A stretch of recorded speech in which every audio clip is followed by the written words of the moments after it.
فهم الواقع وتحليله، وحتى ادوات التحليل ما عادش تعني برشا. ليش؟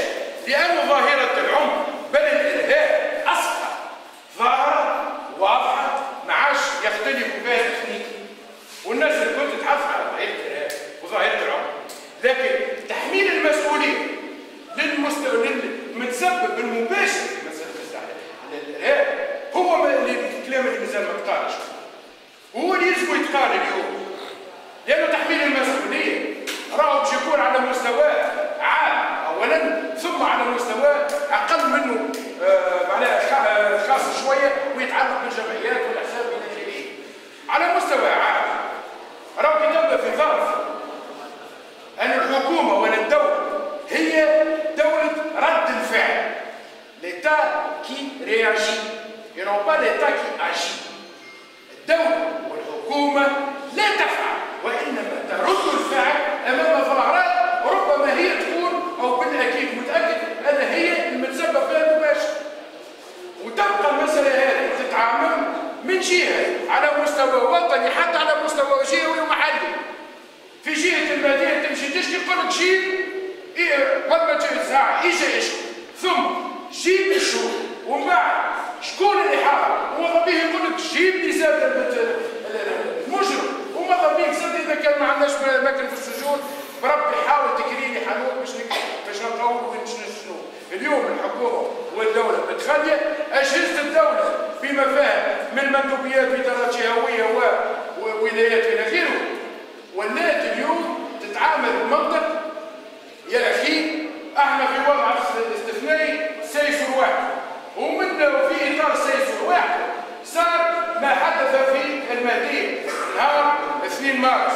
نهار 2 مارس اللي صار في المهديه هو ربما يكون من الظواهر الخطره واللي تنبأ بكل او تنبأ بتزايد وتناوي ظاهره العنف. كان تحبوا كان يقول في كلام فارغ خلينا نبطل، ما انا كنكمل. كان كلامي فارغ خلينا نسيب، كان عنده معنى خلينا نكمل. بالنسبه للمهديه اللي صار نهار 2 مارس، شكون المتسبب الاساسي في العنف؟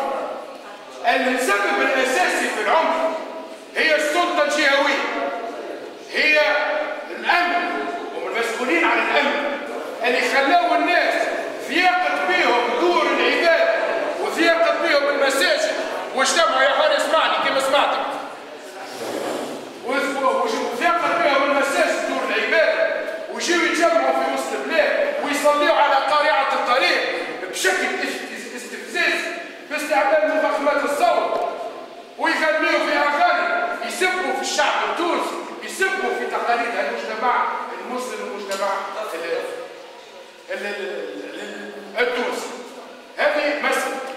المسألة الثانية واللي بالحق هي اختيار، بعد ما عاينت الحكومة الفشل نتاعها وقالته على جميع الإطارات على جميع المستويات، اليوم الحكومة اللي باش تتغير واللي باش تاخذ هي مقاليد الحكم واللي باش تدخل في مرحلة ثانية هي مرحلة معالجة العنف.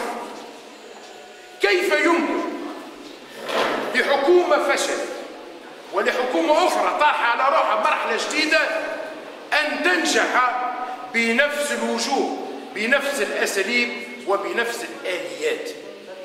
اليوم عناوين الفشل في الحكومة اللي ولا رئيس حكومة ملي كان وزير، ولا ولي مستشار وزير ملي كان مستشار رئيس حكومة ملي كان وزير، واللي ناس قعدت في اماكنها برغم انه ثابت الفشل بتاعها لسبب واحد ولكفاءة وحيدة هي كونها اعلنت ولاها لحركة النهضة، حركة الحزب الاغلبي في الحكومة. شكرا.